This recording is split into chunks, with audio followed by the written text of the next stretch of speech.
Grow Great is a city government leadership podcast with Lisa Norris and me, Randy Cantrell. Each week we share insights, experiences, and wisdom to help you and your leadership grow great. Our website is growgreat.com. Trust. I trust her. She trusts me. Well, I think you trust me, don't you? I do trust you. So the subject is trust. And, well, I'll let you tell the story about why we're doing this. Well, I'm excited because as we've started these podcasts, we continually ask for feedback and topics that would be of interest. And this was one, Randy, as you know, that was suggested to us. Can we just highlight it? And it was an open book. It just said, can you speak to trust in leadership? What a great topic, because really it's kind of like our leadership recipe we've talked about. This is something that's a key skill. It's necessary, and you really can't survive in leadership well without it. So I love the topic. It will tear up careers and leadership and teams and everything else. Doesn't really matter what level you're at. No. Like you said, as a teammate, we're going to talk about it in a leadership perspective, but really trust, if you don't have it and you don't enforce it in your team as a basic expectation, it's problematic. All right. Well, give us some definitions. I mean, how, as we think about trust, because different things may pop into our audience's mind when they hear that word. Right. Well, trust to me is just having faith in that individual, that you can go to them, having confidence. It's reflective of your character. Again, you don't have to be in leadership. If people are coming to you with their issues and problems and seeking guidance, there is obviously a trust factor, because they would not do that if they didn't feel you were trustworthy. And you and I have talked a lot over our relationship and coaching that if things are incongruent, if what you say is not what you do, trust will not be established. And man, if any of us know it in a relationship, in marriage, in courtship, in leadership, if you don't have trust, or you break it, really, really tough to get it back. I think of safety, and we talk quite a bit. Anybody who's got any interest in leadership, we talk about, we read about, hopefully we think about, and maybe more importantly, we practice or try to practice, the whole psychological safety. Simply defined, I trust Lisa because I know if she calls me out on anything, or if I mess up, she's not going to use it against me, because I know she's got my best interest at heart. Hopefully she knows that about me as well. So when you think about safety on the part of your team, or you and your relationship to the team, but maybe even more importantly, let's back up. You got to remember, as a leader, no matter your title or position, you are part of the team. There is not this we, them. Leadership is part of the team. You are a member of the team. And so the whole trust and safety thing are super, super, super critical. What are some reasons that come to your mind why trust either doesn't get established, or why we lose trust if we ever once had it? Yeah. The biggest thing to me is the impact it can have. It filters fairly immediately down through your team unit, whether you're the leader or part of the team. If there's no trust, it's going to affect from the top level down, because it's reflective of your culture. You're kind of saying, this is what we're about. And if lack of trust is a big one that's evident and felt, then your culture suffers. Your team is going to suffer. It's going to create distractions. You're going to be defending and trying to solve for team issues because of lack of trust. So your efforts are going to not be spent on building your team. Your efforts are going to be on surviving the team, right? Trying to get through the day, right, and put out the fires that the lack of trust has created. The it stifles so many things when there's lack of trust. It stifles creativity. It stifles innovation, teamwork. You can't develop relationships without trust. The relationships are going to be surface level only, right? They're not going to come to you for that, for anything. And in this day and age of, we're all clamoring to build a good team. We're clamoring to fill our rosters. I mean, so many people we just need people. We just need bodies. And I hate that whole, we just need bodies kind of a mindset. But at a practical level, any of us who are in positions like that, we get it and understand it. But a lack of trust, if you want to get somebody on board, go to all of the expense, time and money to onboard people, and then you drop the ball on this, good people will leave you faster than poor performers. Oh yeah, it's a big issue on loyalty. Loyalty will be lost. You will not have it, because think of yourself, who wants to work in an environment where there's no trust, where I can't go to somebody and talk about something genuinely with the fear that it's going to be told to somebody else, one, that I go to my leader and then I hear it's leaked out and now there's repercussions for it. Yeah. Right. I mean, you have to have a safe, like you call it, we've talked about it many episodes. It's kind of bleeding throughout our different podcasts, is this whole psychological safety. You have to have that as a teammate and as a leader for others to come to you and for you to solve the issues well. Because once you have trust established, they know they can count on you, period. They know they can count on you, whether it's me serving another department and they have an issue, they're not going to pick up the phone and call if there's no trust. They're just not, because they're afraid it's going to leak up to city manager's office. They're afraid it's going to reflect on them negatively. Your team is worried that there's going to, somebody's going to find out. Now, some of those instinctual concerns are human nature, but you have to prove it up differently. You have to prove that it's okay to come to me and that it won't get out. And the first time you break that, it's not good. It's very hard to repair.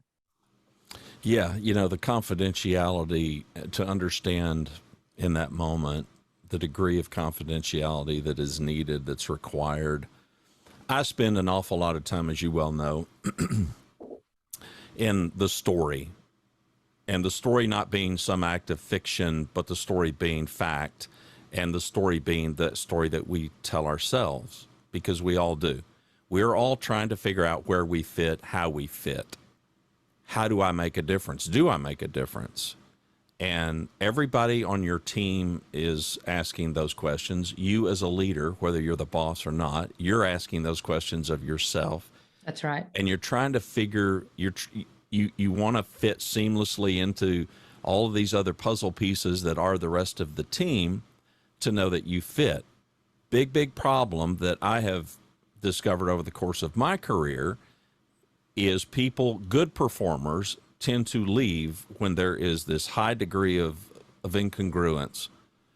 Boss says something, does something completely different. Tells me one thing, does something different. I'm trying to resolve that in my head. I'm trying to make sense of that. It doesn't make sense. Boss may say, customers are king. We really love our customers. And at every turn, the boss does something to take advantage of customers. Behind the scenes, we see this. It makes no sense to us. Right. We won't put up with that very long, because the mental gymnastics required to do that are exhausting. And unless we are money whipped, we're going to find an alternative. We're going to find some place where we feel like, until they prove differently, that what they say and what they do are more congruent. And you can say, well, what has that got to do with trust? Well, everything. Because, number one, it speaks to communication. Oh, it speaks to character too. Yeah, well, and a lot of people can act like they've got character, but they really don't. They can portray that they've got integrity, but by their actions they can prove they don't. And talk is cheap. A lot of people can talk the talk, you've got this series that you do for the city of Grand Prairie, this, to make Walk sure the that talk. people are Yeah. walking the talk. And not everybody does that. Right. But I think that all goes back to reflect on this whole trust issue. Well, and one of the things, as we talked about the impact and the lack of trust, there was a quote that I shared with you by Stephen Covey, and most people know Stephen Covey, which I thought was great. And it says, without trust, we don't truly collaborate. We merely coordinate, or at best, cooperate. It is trust that transformed a group of people into a team. And you really can't say it any better than that, because we don't just want cooperation. When you get collaboration, they are invested in you and the city in this case, and their department and our customers.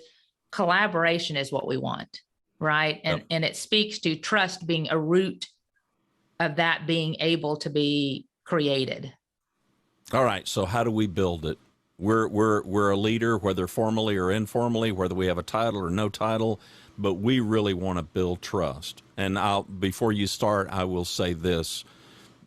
It's worth having some conversation before we close today's show about reciprocity, because it gets reciprocated.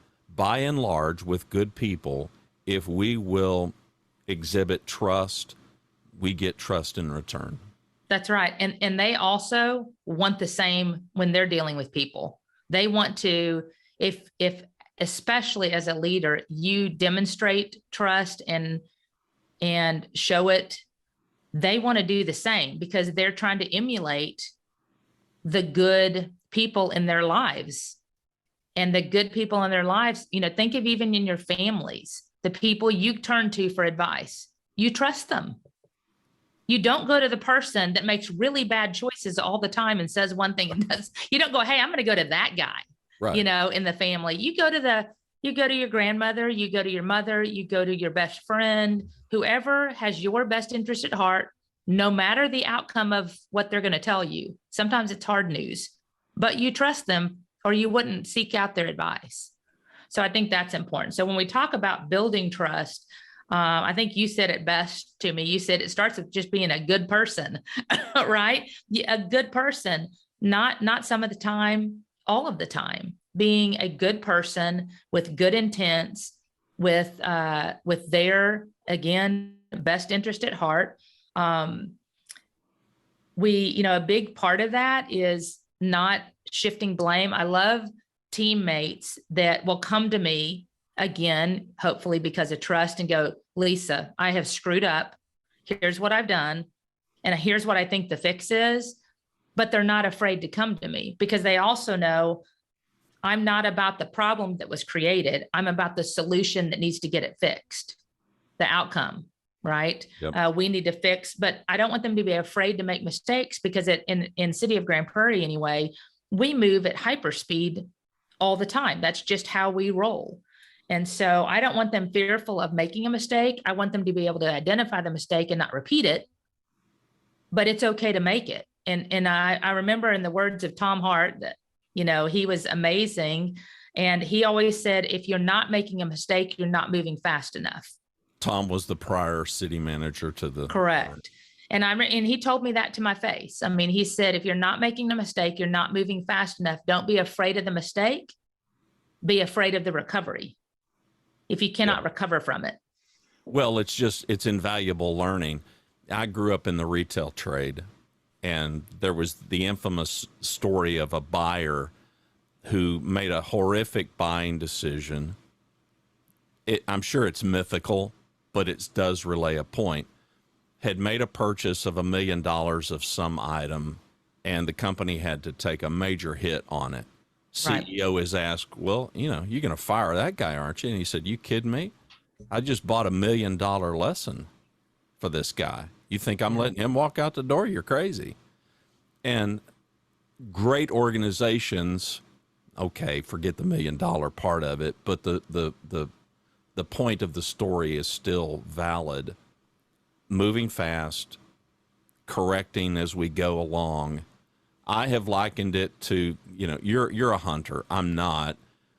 I came up with this when I was in my 20s. You know, we're just taking an aim at something. I've watched enough and read enough about particularly snipers, and snipers have spotters. So they take an aim, and I had to learn all this stuff. I didn't know anything about scope language and all this stuff, you know, and zeroing in. Right. And, you know, the spotter tells you, you take the first shot. Okay, well, the first shot might be dead on. Probably not, though. The longer the distance. Right. The longer the distance, the less likely you're going to hit the target. There's more impact. Yeah. There's more first- impact by wind, by Yeah, the first movement. shot probably isn't going to be accurate. So what does the spotter do? Well, the spotter tells you where you hit. You need to lower a little bit, go this direction, whatever, and you make the adjustment, and it's that adjustment. But I think about that sniper and that spotter and the trust that they have to have. Yes, one's pulling the trigger, the other is not. Their roles are different, but it's not much different than our teams and our ability to trust each other, to know that we're seeking the same outcome. But to your point of mistakes and fixing them, I can't imagine a sniper and a spotter engaged in some argument about, you know, why did you let me miss it? You know, they're getting on. You got to get on with the next shot. That's right. And so the learning has just got to be there. Well, and it's you know, it's interesting because our relationship, when you became an executive coach for me, I remember the first thing, our first meeting, you said, this is how it's going to work. You didn't sugarcoat it. You said, you know, Cheryl's my boss. You said, Cheryl, when Lisa and I have discussions, you aren't going to hear about them. I'm not going to tell you what we discussed. I will provide an overview. I will ask questions of you, and I will make sure you, Randy, you were working with me to achieve my best, right? Not because it was a problem, you know, and you'll have to speak that, but my understanding is I was a good, strong leader, but I was in a rut with the challenges that existed at the time, short staffed by half, everything's changing. COVID has hit, team challenges at the time, just lots of compounding factors, very strong leader, but sometimes, you know, the light gets dimmed in that you're seeing through the tunnel and you're like, good God, am I going to be able to get out of this? And you came in, but you said, Lisa, I'm not going to share with Cheryl. You can talk about anything that you need to. And I had a choice. I had a choice to either trust you or not. And I chose trust until you broke, you know, until you broke it, which you didn't do. But what I'm saying is I trusted until, Right. If you were to break that at any point, I would be much more hesitant and this relationship would not be effective because we couldn't share in the best interest of me to develop and in your best interest as a coach to share with others. But your trust was perfect for me. And I don't see my role in that relationship.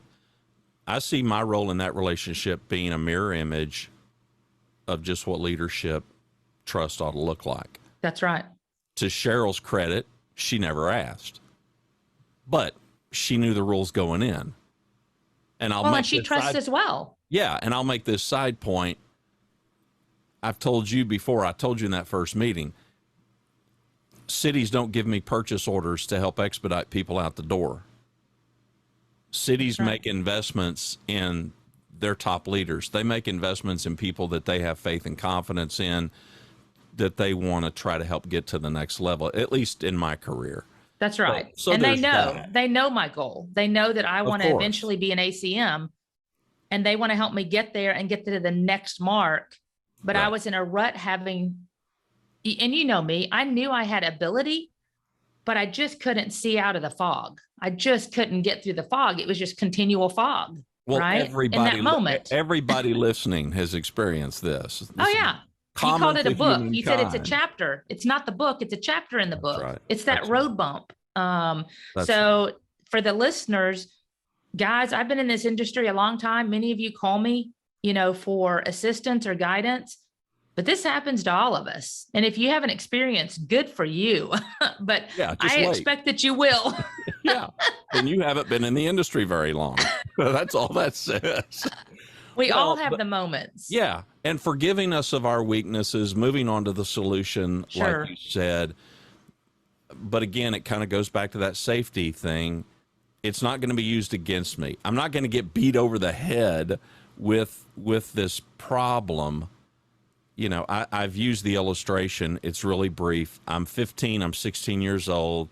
I'm selling stereo equipment. I'm working at the main store, and a new mall opens. And we're having a grand opening, and it's all hands on deck. This particular store had photography equipment on one side of the store and hi-fi equipment on the other. I don't know beans about cameras. But a man walks in. I'm 15, 16 years old. An older man walks in, and he asks about a Nikon blah, blah, blah.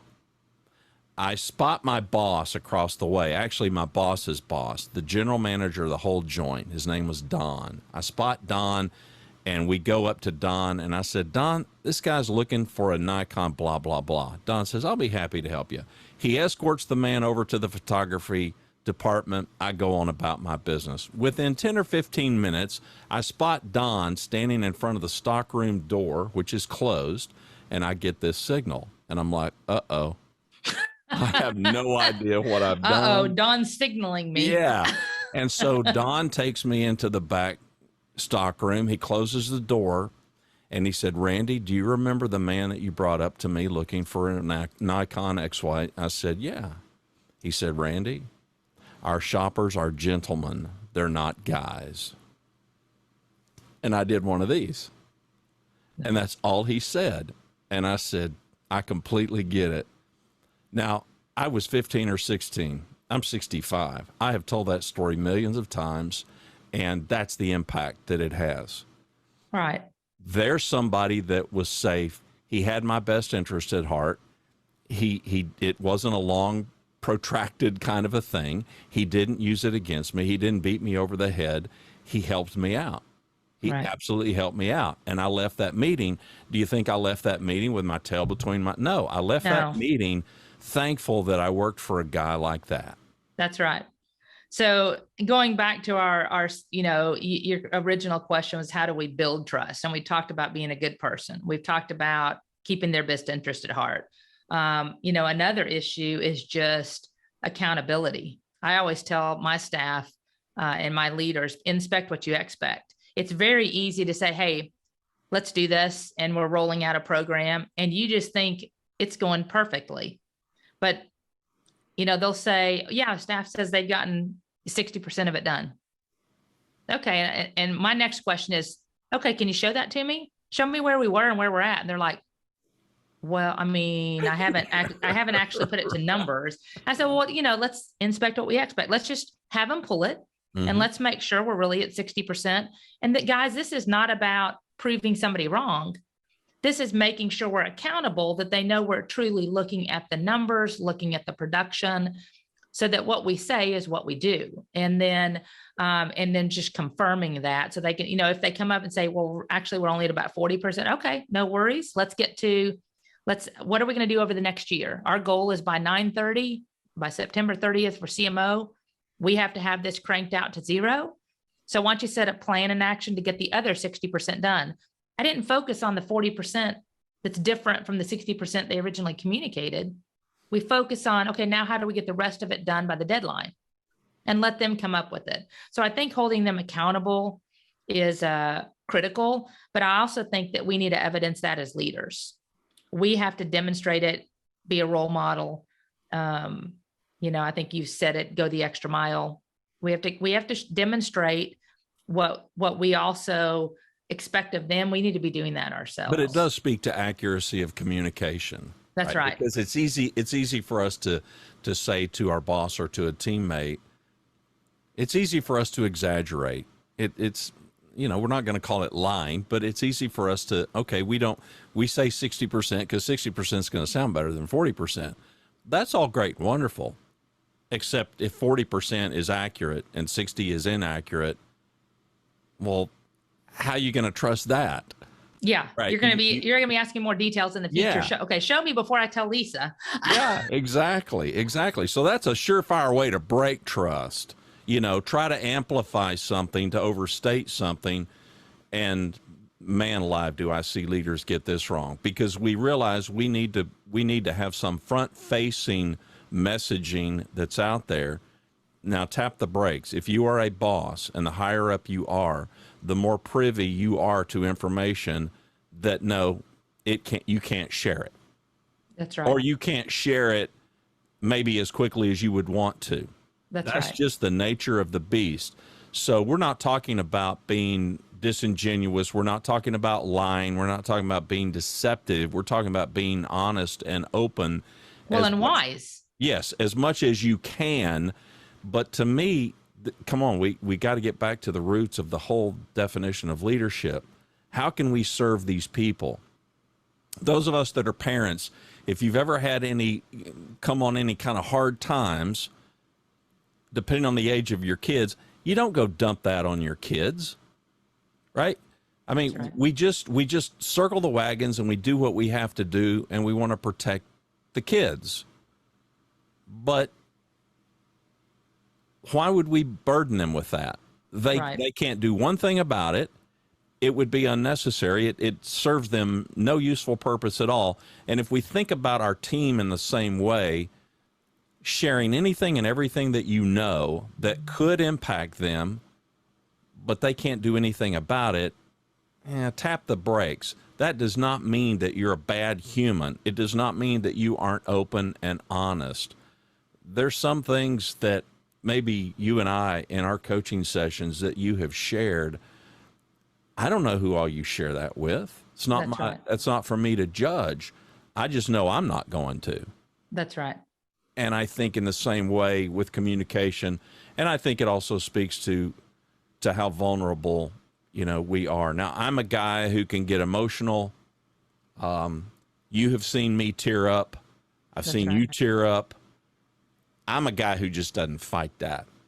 I mean, I'm not a slobbering mess or anything, usually, but that humanity, I just think there's something to that. I think there's something to that stone cold person that the team can't, especially when it's the boss, Right. that the team can't.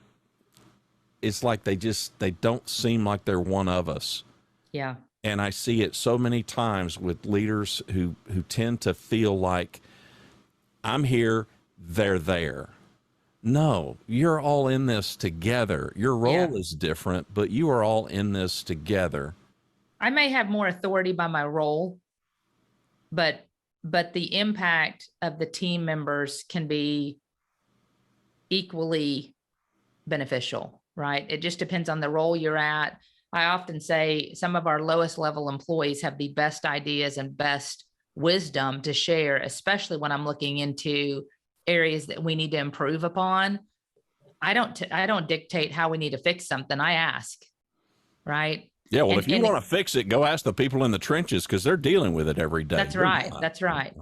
And we kind of skimmed over it, but we've talked about, Randy, and building trust. We've talked about being vulnerable now. We've talked about best interest at heart. We've talked about being accountable. You kind of hit on communication, but I want to dive into that a little bit more, because communicating well is also critical when you're building trust. And you talked, you spoke a little bit about being genuine and wise. But I think part of that too, that you kind of touched on, is just keeping everybody informed where you can, and being wise enough to know when that mark is, or when to ask if you can share, because we often, in my role as a director in city government, I'm working with, I always say Cheryl's my boss, but I really have several of them. I have the department directors needing information from me that are my peers, but really they come to me to tell them and help them with what they need to get done. I have the city manager that may contact me direct. I have the other deputy city manager, assistant city manager that calls me and needs assistance. So I really have multiple true leaders to respond to in service, right? But they know me to be very genuine. And I think that's critical that we hone in on that. We have to be able to share genuinely what we see will work and what we see won't work. And a recent example is, we were looking at this total comp, where you show your total compensation and total rewards and all that. Well, one of the directors had mentioned to Cheryl that, hey, we need to do this for every candidate that we're giving an offer to. And Cheryl said, Lisa, you're the expert. Can we do this for every candidate? I said, no, we aren't going to do this we don't have the time. We have 2 recruiters, and that's not really what counts. What we need to find out is, what are you interested in considering the offer? Because it may have nothing to do with benefits. It may be, Right. do you have a flexible schedule? It may be, I don't know what it means. What's the environment like? What's the Well, it's culture? individual. Yeah, I don't want to create this work for our recruiters that's not work. So I Right. think being open and honest and genuine is critical. It goes into play with what you talked about, having their best interest at heart, even when you're servicing your leaders and serving up. We've talked about serving up, out, and down equally. But I think being genuine's really, really critical, to not be somebody different or not try to think of an answer you think they want to hear. Right. Just give them the answer. But look And then at what talk you about did. Look at what you did with that example too, though. You were honest, but you also gave the reason behind it. You answered the question why. That's right. And everybody, especially if we're a leader and we're having to manage up, and we all have to, and you got to manage down. And I think that's a big part of communication, because people are sitting here in this team, and just think about yourself and the times that you come to work, and it's the pressing question: why are we doing X? That's right. And the more as leaders that we can pull that curtain back and let people know, here's why we're doing this. Yeah. You may not be able to get down into the nitty gritty about it, but you can certainly be honest enough to give some kind of an overview about it. Your example was a perfect one. That's right. You told them, here are the reasons why we're not going to do this for every candidate. And we do, you've got to practice that with your team too. In that case, I was telling, the further up you go, you can typically also be more, again, if there's trust, you can also be more honest. Sometimes with your team, their personalities, and if somebody's, more sensitive than another person, Right. if you can be direct with them more than another person, you kind of learn the personalities and we talked about communicating well, how to do that well with each unique personality, so that it makes an impact and you can influence them. We've talked about that in other episodes of knowing your people, Yep. That's where it becomes critical. But as we look at that, Randy, I think it's good we move into, now that we know how to build the trust, what's the impact of it, right? What's the impact on our team? And I have mentioned this before, the value of trust. Hopefully most of you listening have experienced it and can know. But as a leader, if you have trust of your team, they will follow you into war without question, right? They will follow you where you need to go, because you've done all the things we've talked about. You've been genuine. You've told them what we need. You told them it's okay to make a mistake. They will follow you into the storm, into the war, whatever else. So I think that's critical in showing trust and the outcomes and the impact to your team. And plus we've talked about high performing teams. They are going to be a high performing team because they also trust each other, and they're going to want to demonstrate that with one another. So that's my thoughts. Any other thoughts on the outcomes? No, I think it's the big elephant in the room. Everybody listening to this podcast, I suspect, is aspiring to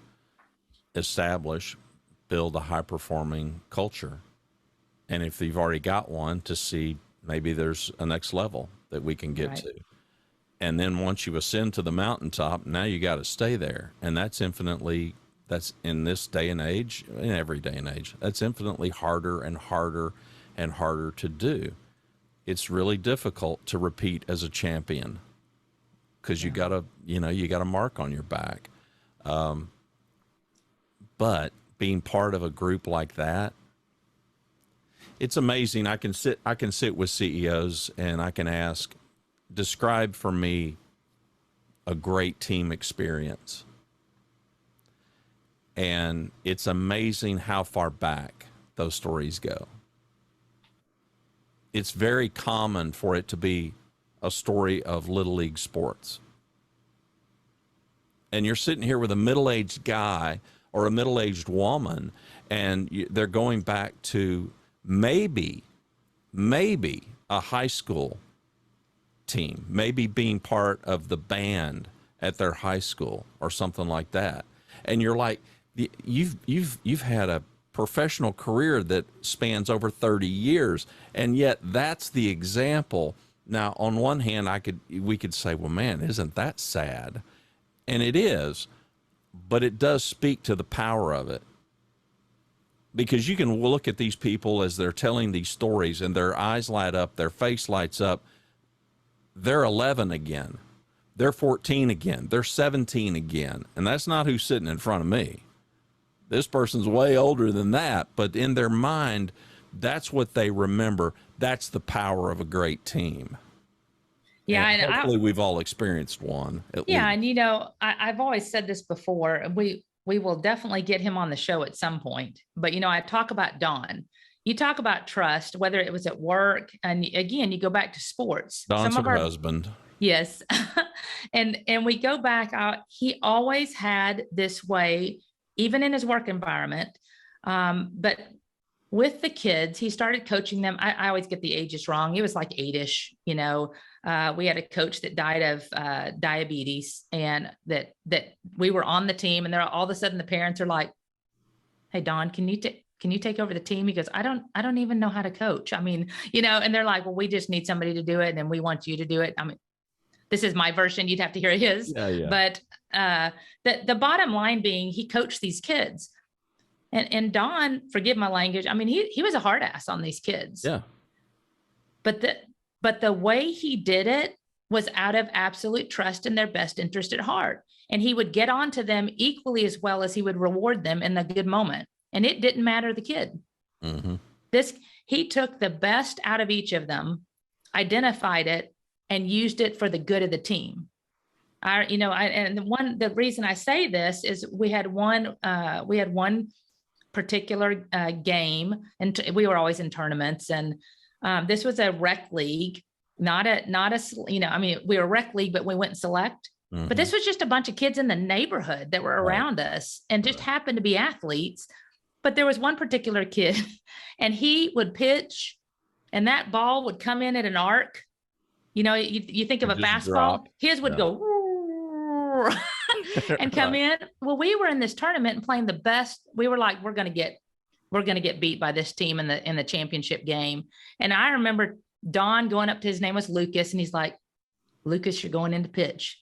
And he's like, "What, coach?" And he goes, "Lucas, I just need you to throw the ball over the plate. Just get it over the plate." And he's like, "Okay, coach." And I mean, they just trusted him. And you have never seen kids swinging, circling the back. I mean, they go in a full circle trying to hit that curveball essentially that's coming in slow. Yeah. But Don he just knew, and those kids did anything for Don. If they were down 9 runs and he said, "I need 9 runs this inning," miraculously, those kids would step up and trust Don that they need to get 9 runs for whatever purpose. Yeah. And it's those kind of things you think about leadership. I always told him he missed his calling, but work was the same way. He is the one that retired in October from this. He'd been there 26 years. Same thing. They still call him. In fact, he went into work this week as a temp. Right. He's been retired since October, and they're like, "Hey, Don, could you just come in and help us? We're short staffed, Help us out." But he's the guy that they call when he quit the first time. Every day he was on the phone with them not paying him, mm-hmm. just solving issues for the team. Right. Does that make sense? Yeah. So it's those, who doesn't want that? And he just has a way of establishing trust. But he's hard, man. He's hard on them.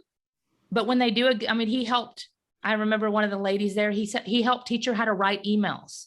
Mm-hmm. He's like, "If you want to be a leader, you don't spell well. Let's work on this. Let me show you how to use spell check." He helped her get to be better than she was without criticizing, right? Mm-hmm. I mean, he just established trust with her and with so many others. And he's one of those that has friends for life, man. He's like, Lisa, you're such a bad friend, because I have like 2 people. I might connect with them once a year. He's like, babe, you gotta connect with these people. But all of that to be said, the spirit of trust. Well, the but spirit of trust, people do it well. Yeah. And we're back around full service to leadership is doing for others what they can't do for themselves. So he was able to do for these boys, what they couldn't. And I dare say, do any of them stay in touch even? All the time. And guess what they call him? Coach. They don't call him Don. They say, Coach, we need to get together. And these are guys that are in their 20s and 30s now. Okay. And they still call him to Coach. Just wait a little bit longer because they'll be in their 40s soon. Because I posted a picture. I'm friends on Facebook with a number of kids that I used to coach. I had a little 14 and under hockey team. Well, these guys they're hitting 40. And I post this thing, and they've all got wives and they've all got kids, and same thing. Oh yeah. And they still call you coach. It's just, that's the power of a team. If you're listening to us, I want you to think back, do this mental exercise, and think of a team that you were part of. You didn't have to be a leader, just a team that you were part of, and you absolutely loved it. You absolutely loved it. Now, how can we replicate that in the workplace? How can we bring that to our organization? And now, if you've got some informal or formal position of leadership, and all that means is you've got influence. What does that influence look like? I don't know. That's for you to determine. So let's give some parting shots and things that come to your mind of what can people in the audience do today to enhance their leadership when it comes to this whole subject of trust? Well, honestly, the first thing I do, if you haven't done it, I always tell leaders, you need to get a heartbeat of what's going on. Do a survey, make it anonymous, just get a read. It doesn't have to be difficult. Just ask, do you feel like you can come to me as a leader? How's the team on trust? Have them rate it. How's the team on teamwork? Do you feel like you can rely on one another? Do you think the departments trust us? Trust us. Just get a read, and that will get you your starting answers. But if you're going to do a survey, be willing to get the results. If you're going to fluff it or not do anything with it, don't ask, because you're right there. You're setting the expectation of trust that you're going to do something about it if you identify things. And you'll always get the few naysayers that hate everything, right? And whether it's your customers or you're doing an internal or both on your team. But I would ask the question first. That's what I would do. Then get to work with your team, identifying, now what do we do with this? Here are the results. You don't want to obviously pinpoint people. If there's a people issue, you do that privately. But if it's a work issue, a process issue, a trust issue, and we did this back in the day when I was first a manager back in, 1996 to 2006, I did a survey, and HR's biggest issue back then was trust. They did not, they said, anytime we come to HR, 5 minutes later, my buddy knows about it. Right. I mean, and it wasn't one person saying it was many. And so we had to immediately deal with that. And my issue was I had everybody sign something that said, if there is if trust is broken, if confidentiality is broken and rumors are started, thou shalt not work here. I mean, it was kind of a statement that this is the new day. Yeah, this is a non-negotiable. It's a new day. And without trust, we'll be outsourced, guys. We have no role in this organization if people can't trust us to solve their issues, because that's our business. Yeah. So that would be the first thing. And the second thing is just be sure as a leader that you are, again, a non-negotiable for your team. They need to know the expectation is trust, and you need to live by that standard minimally. I mean, you should be the role model. Those are my kind of top thoughts. How about you, Randy? My experience, and I would tell anybody in our audience, number one, there is no one size fits all. There is no formula. There is no secret. If you're looking for it, stop looking, because it's not there. Listening to Lisa and I have these conversations hopefully can help you distill in your head what you need to do.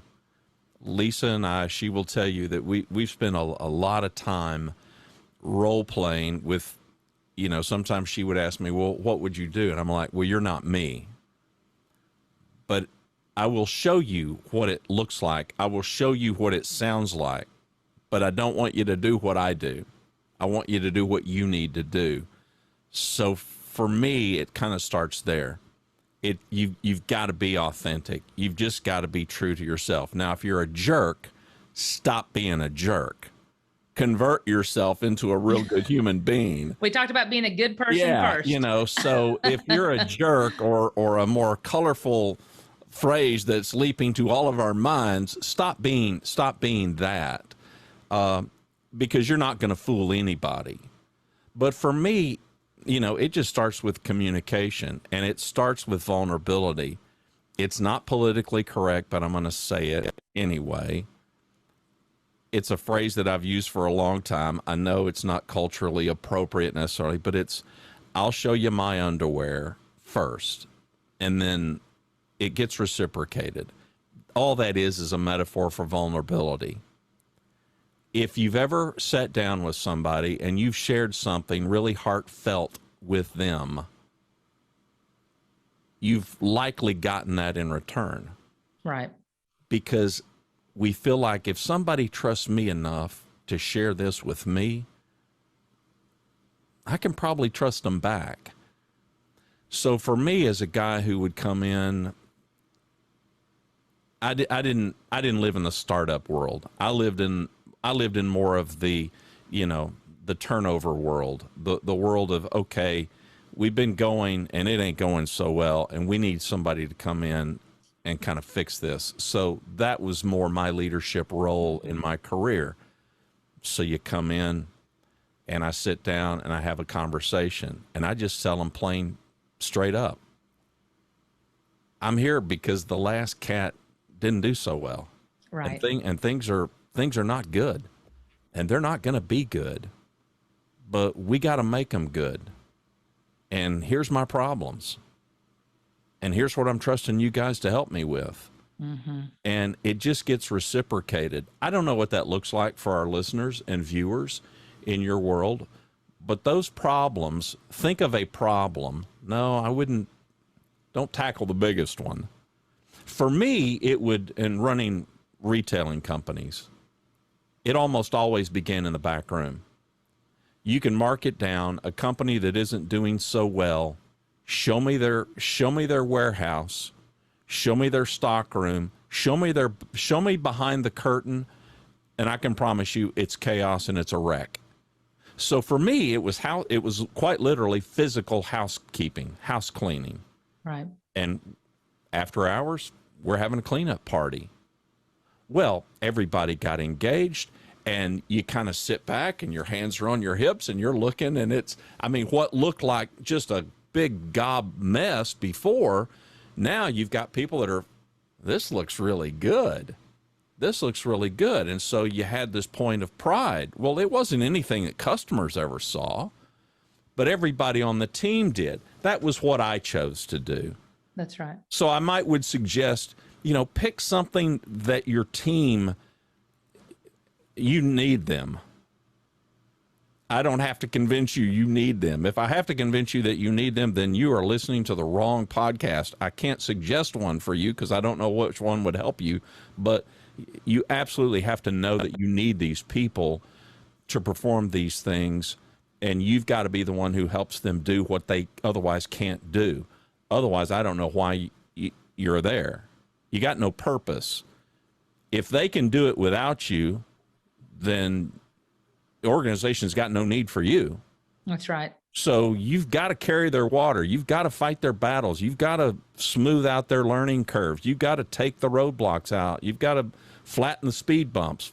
Pick your metaphor. You have to do all of those things for these people so they can perform at their best. They won't if they don't trust you. I have found that be the leader in communication, be the leader in showing vulnerability. Don't expect them to make the first move. They won't, nor should they. It's not their job. They are. I always say they're always watching you. They are watching to see what you do, and that is what sets the tone. Yeah, and some of us learn that the hard way. How you react. Yeah, That's right. how you react, how you influence, how you respond in crisis. All of those things are influence that you have on the team, sometimes without you recognizing it, but they are always watching. Yep. All right. Do we want to tease anything about what's next? What's on your mind coming up? Because we've gotten some feedback that we're trying to. I think the next one, we really were excited to start getting feedback now. I don't remember even how many we're in now, Randy, 10, 12, yeah. I'm guessing. Yeah. But we're starting to get feedback. So the next one that was suggested was how to build rapport and the importance of relationships in our business. So we're going to touch on that one next. Again, you can always reach Randy or I, Lisa at growgreat.com, Randy at growgreat.com, or you can respond. Be sure and subscribe. And most of all, please be sure and share this with others in your network that might be able to give them some insight and listen into our conversation. Well said. I got nothing else to say. Okay. Thanks for listening, everybody.